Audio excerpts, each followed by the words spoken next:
itu merdeka, punya izzah, punya kemuliaan. Maka ini kami ingin tanamkan ini, kita ingin tanamkan ini kepada anak-anak kita yang remaja dan muda yang kalian sedang bertumbuh, yang akan mengisi negeri ini. Jangan pernah mau diperbudak oleh siapapun, walaupun oleh penguasa sekalipun. Jangan mau diperbudak. Seorang mukmin itu adalah orang yang merdeka, izzah, punya kemuliaan. Bismillahirrahmanirrahim. Assalamualaikum warahmatullahi wabarakatuh. Alhamdulillahirabbil alamin, hamdan katsiran tayyiban mubarakan fi. Asyhadu an la ilaha illallah wahdahu la syarika lah, wa asyhadu anna Muhammadan abduhu wa rasuluhu safiyyuhu min khalqihi wa habibuh. Allahumma salli wa sallim wa barik ala sayyidina Muhammadin wa ala alihi wa sahbihi wa sallim. Subhanaka la ilma lana illa ma 'allamtana innaka antal alimul hakim. Allahumma 'allimna ma yanfa'una wanfa'na bima 'allamtana wa zidna ilma. Rabbana innana amanna faghfir lana dhunubana wa qina 'adzaban nar. Rabbana la tuzigh qulubana ba'da idh hadaitana wa hab lana min ladunka rahmah innaka antal wahhab. Amma ba'du.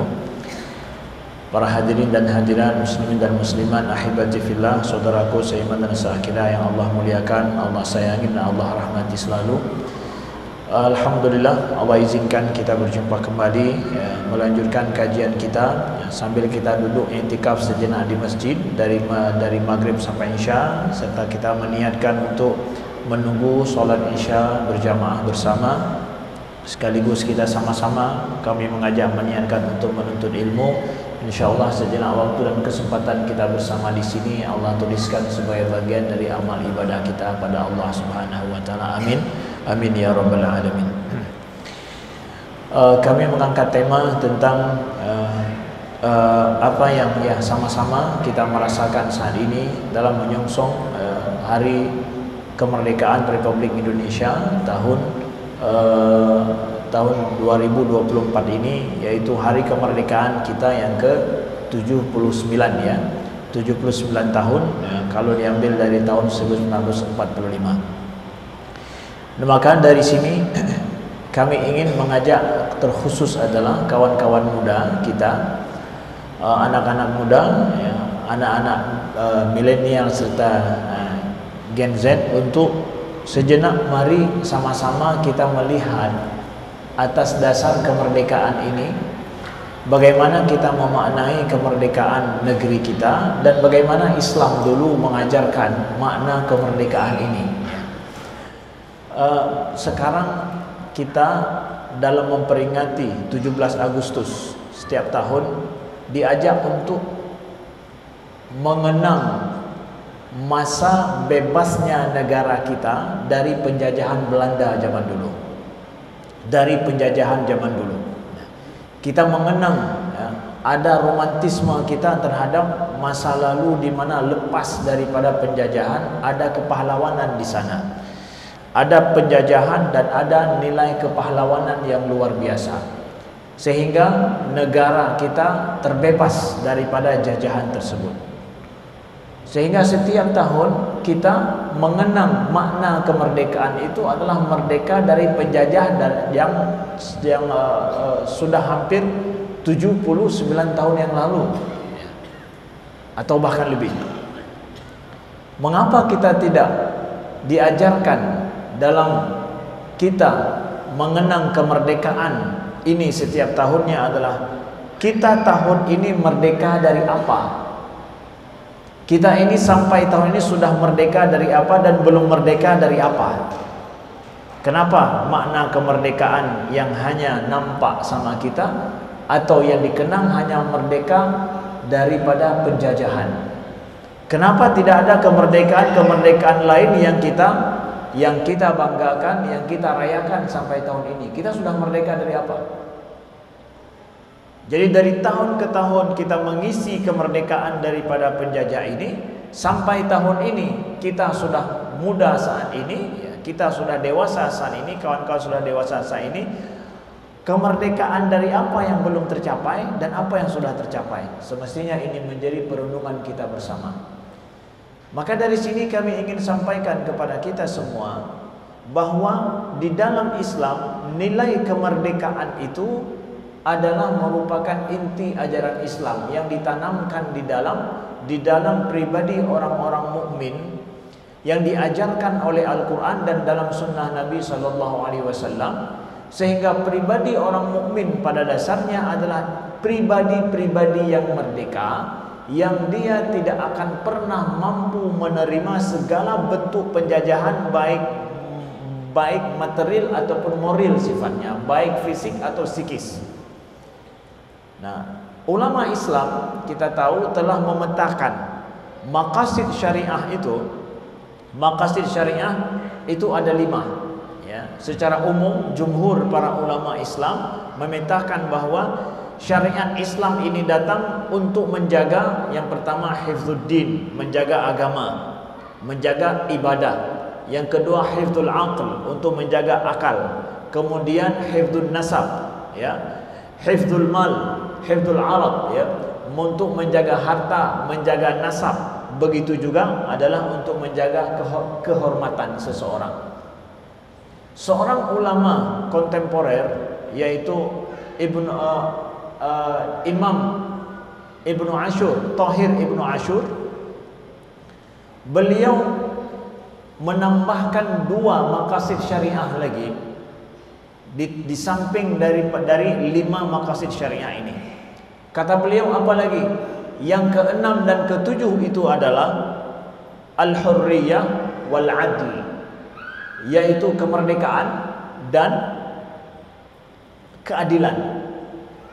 Bahwa syariat Islam ini datang untuk menjaga kemerdekaan manusia, hifdzul hurriyah dan iffah, ya. Kemudian selanjutnya menjaga keadilan bagi umat manusia. Syariat Islam itu semuanya adil. Makanya dalam ibadah kita sendiri juga, ya, kita lihat ibadah-ibadah di sana disyaratkan di dalam fikih untuk adanya pembebanan itu perlu kepada kemerdekaan. Al-hurriyah, hurriyah bermakna bahwa seseorang itu bukan budak. Seseorang itu dalam beribadah tidak dipaksakan, ya, tidak terpaksa. Seorang budak misalkan dia tidak wajib melaksanakan haji dalam semua mazhab para ulama fikih, ya. Semua mazhab yang 4 itu, kalau seorang itu masih budak maka dia tidak wajib untuk haji. Ya.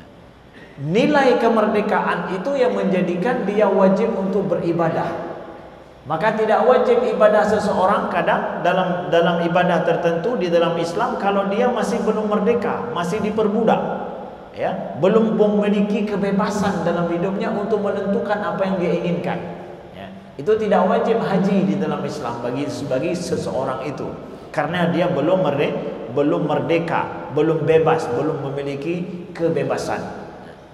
Begitu juga di dalam Islam kita dapatkan seseorang yang melakukan sesuatu karena dipaksa atau terpaksa, maka itu mendapatkan keampunan oleh Allah Subhanahu wa taala. Wa mastukrihu, kata Nabi, yang dipaksakan kepadanya, maka itu tidaklah dianggap sebagai dosa atau kesalahan, tapi itu hanya dianggap sebagai kesalahan kecil yang itu dimaafkan di dalam Islam. Nilai kemerdekaan itu sudah ditanamkan di dalam Islam pada pribadi seorang muslim, seorang mukmin. Makanya ibadah di samping dia harus merdeka, harus bebas, kita juga harus meniatkan dengan benar, ya. Jadi ibadah apapun di dalam Islam kita harus punya niat, dan niat itu mestilah bebas. Niat itu mesti karena kehendak sendiri, rughbah, ada keinginan kuat dan kehendak yang baik daripada kita untuk melakukan sebuah ibadah, baru ibadah itu dianggap oleh Allah Subhanahu wa taala dan berhak untuk diganjari. Kita ini misalkan pergi ke masjid untuk melaksanakan sholat berjamaah, untuk menghadiri majelis taklim, ya. Kalau kita niatkan dengan niat kita sendiri, tanpa paksaan dari orang lain, bahkan tanpa ada keperluan yang lain, itu bernilai ibadah, ya, bernilai ibadah yang akan diganjari oleh Allah Subhanahu wa taala. Tapi datang ke masjid dengan terpaksa, karena hal-hal yang lain, atau sebenarnya nggak ada keinginan di situ, ya karena ada urusan lain yang lebih penting, hanya datang ke masjid karena ikutan saja, maka tidak sama niat tersebut dengan seseorang yang meniatkan dengan sedari awal dengan bebas bahwa dia melakukan itu dan kehendaknya sendiri. Maka di dalam Islam apapun bentuk daripada ibadah, kalau tanpa didasari pada niat yang bebas, itu tidak dianggap. Lihat itu, bagaimana Islam mengajarkan suatu kemerdekaan sedari awal dalam pribadi seorang mukmin, dalam pribadi seorang muslim. Nah, bahkan Rasulullah sallallahu alaihi wasallam disebutkan oleh Allah di dalam Al-Qur'an bahwa fungsi Nabi Muhammad itu tak lain adalah untuk memerdekakan hamba Allah, memerdekakan manusia. Allah sebutkan di dalam Al-Qur'an dalam surat Al-A'raf 157, ya, alladzina yattabi'una ar-rasula an-nabiyyal ummiyal ladzi yajidunahu maktuban 'indahum fit Taurati wal Injil ya'muruhum bil ma'rufi wa yanhahum 'anil munkar wa yuhillu lahumut thayyibat wa yuharrimu 'alaihimul khaba'is wa yadh'u 'anhum israhum wal aghlal allati kanat 'alaihim falladzina amanu bihi wa'azzaruhu wa nasaruhu wattaba'un nural ladzi unzila ma'ahu ulaika humul muflihun, kata Allah. Allah firmankan bahwa dan orang-orang yang mengikuti Rasul Nabi yang ummi, yang mereka dapatkan tertulis di sisi mereka dalam Taurat dan dalam Injil, ya'muruhum bil ma'ruf wa yanhahum 'anil munkar. Nabi tersebut, Nabi dan Rasul ini adalah maksudnya Nabi Muhammad, ya'muruhum bil ma'ruf wa yanhahum 'anil munkar, yang mengajak kepada yang ma'ruf, mencegah daripada kemungkaran. Wa yuhillu lahumut thayyibat wa yuharrimu 'alaihimul khaba'is. Nah, fungsi Nabi lagi apa? Menghalalkan yang baik dan mengharamkan yang keji-keji, yang jelek-jelek, sesuatu yang hina. Itu diharamkan. Jadi sunnah Nabi itu, ajaran Nabi Muhammad, yang baik dihalalkan, yang tidak baik diharamkan. Maka yakinlah kalau diharamkan di dalam Islam oleh syariat Nabi Muhammad, itu pasti khaba'is, itu pasti sesuatu yang keji itu. Sedangkan yang dihalalkan itu mesti yang baik-baik. Itu syariat Nabi Muhammad. Kemudian wa yadh'u 'anhum israhum wal aghlal allati kanat 'alaihim. Dan Nabi Muhammad dengan syariat Islam ini mengangkat, membuang beban-beban yang selama ini dipikul oleh manusia dan belenggu-belenggu yang selama ini mengikat mereka. Jadi Islam ini untuk meringankan manusia, untuk melepaskan mereka daripada belenggu-belenggu kehidupan.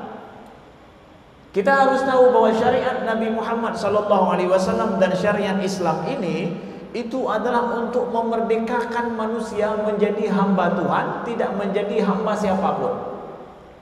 Kalau seandainya manusia tidak mengikuti syariat Allah, sunnah Nabi yang sudah diajarkan di dalam Islam ini, maka kehidupan kita itu terbelenggu, kehidupan kita itu akan terbeban.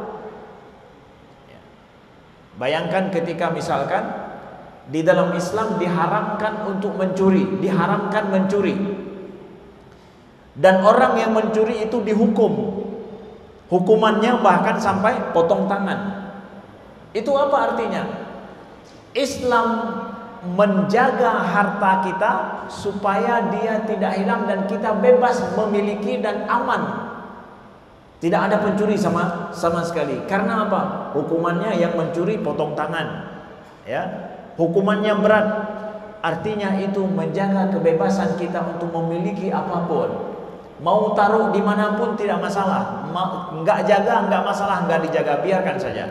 Mobil dalam garasi nggak perlu pakai garasi buka saja. Taruh dimanapun asal di tempat yang tidak mengganggu orang, aman. Kalau seandainya hilang HP saya, hilang dompet saya, hilang uang saya di jalan, aman. Yang mengambil hukumannya berat. Mudah sekali hidup ini, tidak terbeban sekali hidup ini. Ketika syariat mensyariatkan seperti itu adalah untuk meringankan kehidupan. supaya kita merasakan kebebasan hidup yang luar biasa. Islam dalam syariatnya adalah kata Allah dalam Al-Quran, Nabi diutus untuk mengangkat beban itu. Jangan sampai kita hidup terbeban, jangan sampai kita hidup ini terbelenggu. Bayangkan ini, bagaimana Islam sedari awal mengajarkan kebebasan itu, dan itu menjadi maqasid syariah, bagian penting daripada syariah. Maka seorang muslim di dalam hidupnya merasakan kemerdekaan. Kalau dia tidak merasakan kemerdekaan, ibadahnya pun mungkin tidak sah. Seorang yang terpaksa untuk ibadah tidak sah, dipaksa untuk ibadah tidak sah, ibadah kita tidak diterima oleh Allah. Sesuatu yang dilakukan bukan dengan sukarela. Nah, bayangkan ini saudaraku yang dimuliakan Allah. Ketika datang Nabi Muhammad SAW syariat Islam, bentuk perbudakan yang ada pada masa itu sedikit demi sedikit terhapus. Kenapa? Ada di dalam Islam, seseorang ingin menebus kesalahannya, itu salah satu syaratnya merdekakan budak. Seorang misalkan bersumpah, melanggar sumpah, supaya dia menebus kafarat sumpahnya, itu salah satunya adalah tahriru raqabah, memerdekakan hamba sahaya. Seseorang yang menzihar istrinya, menganggap istrinya sama seperti ibunya, supaya dia terlepas daripada kesalahan ini, tahriru raqabah. Juga apa? Melepaskan perbudakan hamba sahaya, untuk menebus kesalahannya itu dengan cara memerdekakan budak. Seorang yang membunuh orang lain, ya, membunuh orang lain, ya, salah satu daripada hukumannya juga kafarahnya adalah dengan cara memerdekakan seorang budak. Ini di dalam Islam, di dalam Al-Quran Allah sebutkan. Masa Nabi Muhammad juga seperti itu. Padahal budak itu mahal loh. Harga budak pada masa itu mahalnya minta ampun. Orang sumpah, orang melanggar sumpah, ucapan, orang berzihar ucapan, tapi yang untuk menutupi atau membayar kesalahan ucapan itu dengan harganya memerdekakan budak. Budak itu mahal harganya pada masa itu. Lamit bahasa Aceh, ya. Miliar hari ini harganya miliaran rupiah. Tapi dalam Al-Quran disuruh merdekakan budak kalau engkau apa? Bersumpah melanggar sumpah. Mahaidah lagu. Begitulah syariat, bagaimana menginginkan supaya manusia semua merdeka, masa perbudakan itu hilang. Itu salah satu daripada maqasid syariat, memerdekakan saudaraku yang dimuliakan Allah. Maka ketika kita hari ini hidup, manusia sudah tidak ada perbudakan lagi. Muslim secara agamanya dan akidah kita, begitu juga secara amalan ibadah kita, kita betul-betul hidup dengan penuh kemerdekaan di dalam syariat kita. Kapanpun kita tidak akan pernah terima selaku seorang muslim, kita itu hidup ditindas. Kita itu hidup kita dibatasi. Hidup kita itu tidak sesuai dengan kehendak dan keinginan kita yang baik. Muslim sudah terbiasa hidup seperti itu. Makanya kata para pemikir Islam bahwa sesungguhnya, ya, munculnya perlawanan penjajahan dulu di dalam sejarah Islam dulu di sini, di negeri kita dan di negeri-negeri yang lain, munculnya perlawanan yang sengit khususnya di negeri kita di Nusantara ini, karena Islam mengajarkan seorang muslim tidak bisa tunduk patuh terhadap segala bentuk kekuatan besar apapun selain daripada Allah Subhanahu wa taala. Tidak ada orang yang bisa untuk membelenggu seorang muslim, yang menindas seorang mukmin, tidak bisa, karena mereka sudah dididik dalam agamanya untuk bebas merdeka. Ya. Ketika datang seorang Panglima Islam di depan Rustum bernama Rib'i ibn Amir, ya. Rib'i ibn Amir ini salah seorang panglima Islam berhadapan dengan Rustum. Rustum ini adalah raja terakhir Persia yang ditaklukkan oleh umat Islam. Rib'i ibn Amir, panglima Islam ini datang menjumpai Rustum karena Rustum mengajak untuk berdialog sebelum dia ditaklukkan, ingin berdamai. Dia tanya kepada Rib'i bin Amir, "Ma ba'athakum?" Apa yang membawa kalian kemari? Pakan awakah truk penuh? Artinya bahwa kalian orang Arab di sana, orang Arab sampai ke Persia ingin menaklukkan kerajaan Persia. Persia itu umurnya, ya, kerajaan Sasani itu 1000 tahun lebih itu.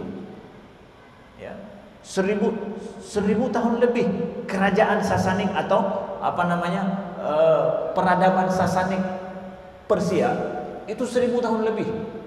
Tetapi masa umat Islam itu tutup buku. Rustum salah seorang daripada panglimanya itu. Jadi dia merasa heran, apa yang membawa kalian bisa sampai kemari?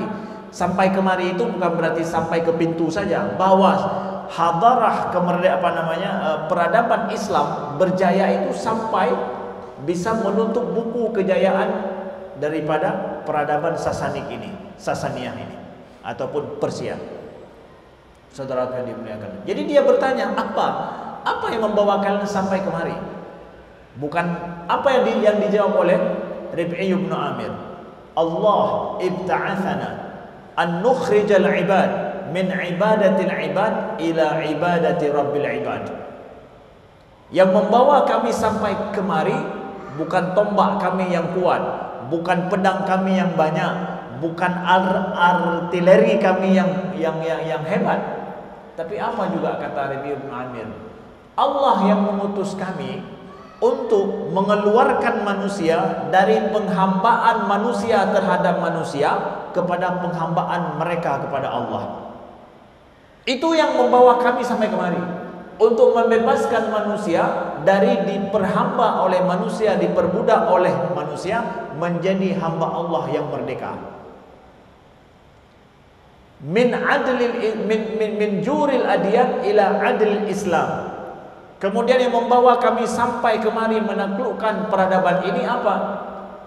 Kami ingin mengeluarkan manusia dari kejahatan atas nama agama kepada keadilan Islam.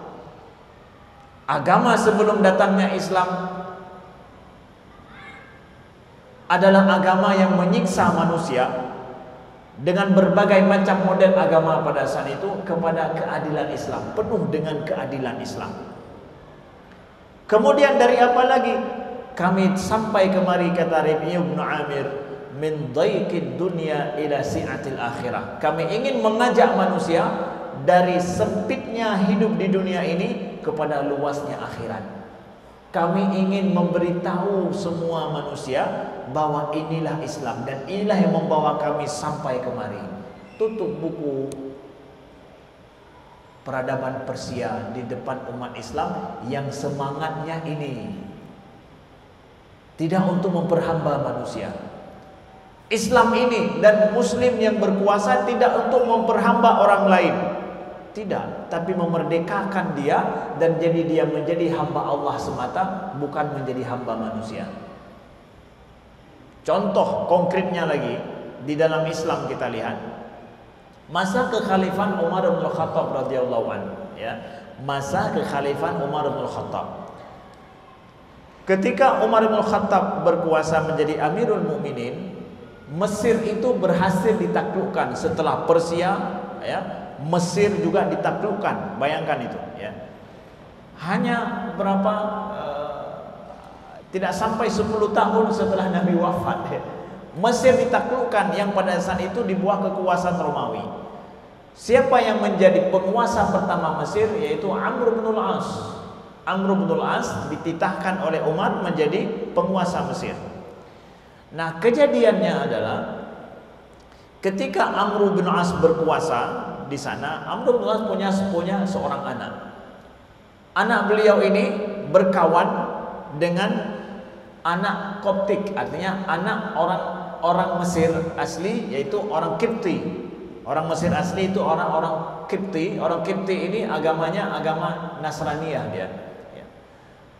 Nah, dalam suatu acara ada perlombaan kuda. Nah, anak daripada Amr bin al-As yang ikut pacuan kuda juga, karena merasa dia anak penguasa Mesir, ya, dan dia harus menang, dia mencambuk anak salah seorang orang Koptik ini yang ikut juga pacuan kuda ini. Dia cambuk sampai jatuh, ya. Dan dia berani melakukan itu karena merasa dia anak penguasa Mesir. Nggak akan ada yang ganggu. Kenapa? Anak presiden kan nggak ada yang berani ganggu. Betul nggak? Hah? Betul begitu? Anak presiden kalau berbuat salah,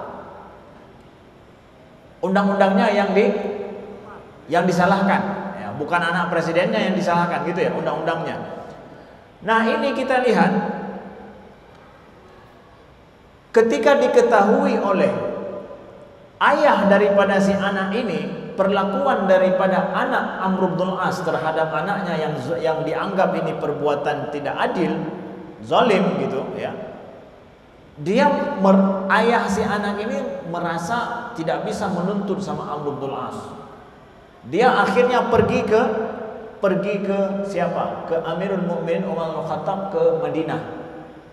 Ke Madinah beliau pergi, membawa anaknya, orang Koptik Mesir ini yang bukan orang Islam ini, dia masih Nasrani, pergi ke Mesir, ke Madinah, menjumpai Amirul Mukminin Umar bin Khattab. Dia ceritakanlah kisahnya.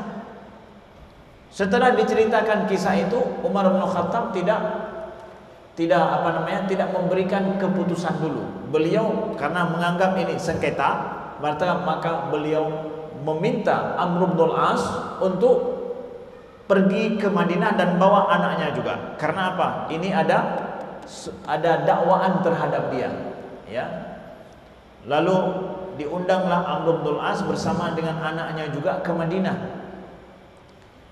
Diceritakan apa yang terjadi setelah Umar bin Khattab memahami permasalahan, bahwa ini adalah kesalahan daripada anak Amr bin As, dan dia melakukan itu karena merasa ayahnya seorang penguasa Mesir, maka dihukum oleh Umar bin Khattab, cambuk dia kembali seperti engkau dicambuk oleh dia. Di depan beliau dia kasih cambuk kuda itu, ya, cambuk dia lagi seperti dia mencambukmu, jangan lebih.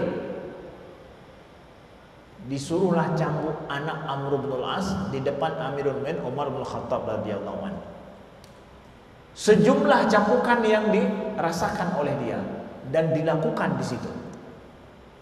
Adil. Artinya seseorang kalau menuntut keadilan, dia akan mendapatkannya. Dia cambuk seperti itu. Kata Amirul Mukminin, engkau tambah lagi. Kenapa ditambah? Karena dia menganggap ayahnya lebih hebat. Gara-gara itulah maka dia mencambukmu. Tambah lagi cambuk dia. Karena ini kesalahan tambahan. Kalau tadi sakit sama sakit, ada kesalahan lain lagi apa? Dia berpikir ayahnya lebih hebat daripada ayahmu. Gara-gara itu dia berani mencambukmu dulu. Tambah cambuk dia lagi. Disuruh oleh Umar bin Khattab radhiyallahu anhu. Lalu apa kata Umar kepada kepada Amr bin As? Mata ista'badtumun nas wa qad waladathum ummuhum ahrara. Nah, ini perkataan beliau ini tercatat dalam sejarah sampai hari ini. Kata Umar apa? Kapan engkau memperbudak manusia? Kepada Amr bin As.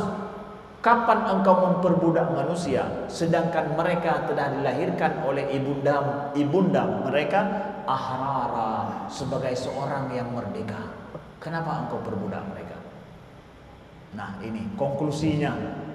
Dari sengketa itu, dari permasalahan itu, konklusinya apa? Umar mengajarkan bahwa mata ista'badtumun nas, kapan kalian ini memperbudak manusia, memperbudak orang lain, sedangkan mereka dilahirkan dari ibunda mereka ahrara, sebagai seorang yang merdeka. Umar bin Khattab mengajarkan inti ajaran Islam. Manusia itu tidak bisa diperbudak, baik nebelamit orang lain, hanya gara-gara kekuasaan. Tidak. Islam seorang mukmin tidak pernah mau menerima itu. diperbudak oleh siapapun tidak bisa, dipelamit oleh siapapun tidak bisa. Wa antumul a'launa in kuntum mu'minin, kata Allah, dan kalian orang mukmin itu mulia, ya. A'launa, lebih tinggi, lebih mulia. Kalau kalian itu orang mukmin, kalian itu mulia, kata Allah. In kuntum mu'minin, kalau memang kalian orang mukmin. Orang mukmin itu merdeka, punya izzah, punya kemuliaan.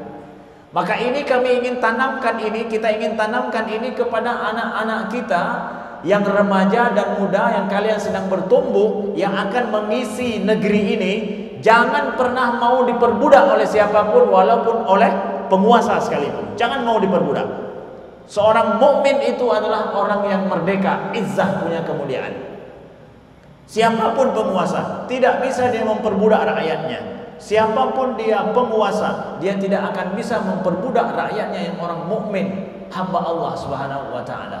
Sebab itulah akhirnya seseorang itu akan hidup dengan penuh, akan berbuat adil. Kenapa? Dia tidak bisa memperbudak. Seperti siapa? Seperti tadi Amirul Mukminin Umar bin Khattab radhiyallahu an, berbuat adil walaupun seorang kecil sekalipun, bahkan orang kafir belum masuk Islam, berbuat adil. Kenapa? Karena beliau menganggap itu orang merdeka, tidak bisa dipelamit, tidak bisa diperbudak. Keadilan terjadi. Maka seorang penguasa kalau seandainya tidak menganggap rakyatnya punya kemerdekaan, punya kebebasan dan hak mereka, maka keadilan tidak akan terjadi dalam sebuah negeri. Tidak ada seperti yang kita dapatkan Amirul Mukminin, tidak ada. Ya, tidak ada kasus sampai ke Madinah ya sudah ditutup saja kasus ini, nggak usah dibocorkan, nggak ada. Apalagi mengubah undang-undang, nggak ada. Keadilan ditegakkan. Maka ini harus dipahami oleh generasi kita. Jadi kemerdekaan negara kita setiap tahun kita peringati bukan dengan sekedar tipu-tipuan, dengan mainan-mainan yang membuat anak-anak kita bego dan bodoh. Kita tidak mau kemerdekaan ini kita rayakan dengan permainan bodoh. Permainan apa? Lari dalam karung. Itu kan permainan bodoh. Lepaskan karung, lari dia. Itu yang benar. Ini enggak masuk dalam karung suruh lari. Kemudian ambil bola taruh di dalam sendok suruh lari. Itu kan permainan bodoh. Tidak dipertandingkan di Olimpiade, tidak ada. Tidak ada di dunia ini mau menerima permainan itu sebagai permainan internasional. Tidak ada. Kita tidak mau merayakan kemerdekaan kita yang megah dan mahal ini dengan permainan-permainan bodoh, maaf cakap dengan kata-kata saya ini. Kita ingin kalian lebih cerdas merayakan kemerdekaan ini. Kalian lebih cerdas untuk memerdekakan diri kalian. Kalian harus lebih cerdas ke depan, mengisi ini dengan sesuatu yang lebih berguna, bermanfaat, berimpact baik terhadap masyarakat. Sehingga 17 Agustus kalian mempersembahkan, ini loh hasil perjuangan saya. Ini loh hasil daripada dalam setahun saya berbuat untuk masyarakat. Itu yang kita rayakan. Kita harapkan pemerintah Banda Aceh, pemerintah Aceh misalkan, lihat anak-anak muda yang produktif, anak-anak muda yang punya impact baik terhadap masyarakat. 17 Agustus beri piala untuk dia. Angkat dia ke atas, lebih manyang daripada bak pinang yang kekenang gemuknya. Angkat mereka. Kenapa? Dia telah berbuat sesuatu berimpact bagi masyarakat. Nyohana yang manyang tahu orang yang tersut luar. Nyankan pelamit ke kan? Wallahu a'lam. Panjangnya dah berhabanya. Subhanakallahumma wa bihamdika asyhadu an la ilaha illa anta astaghfiruka wa atubu ilaika. Wassalamualaikum warahmatullahi wabarakatuh.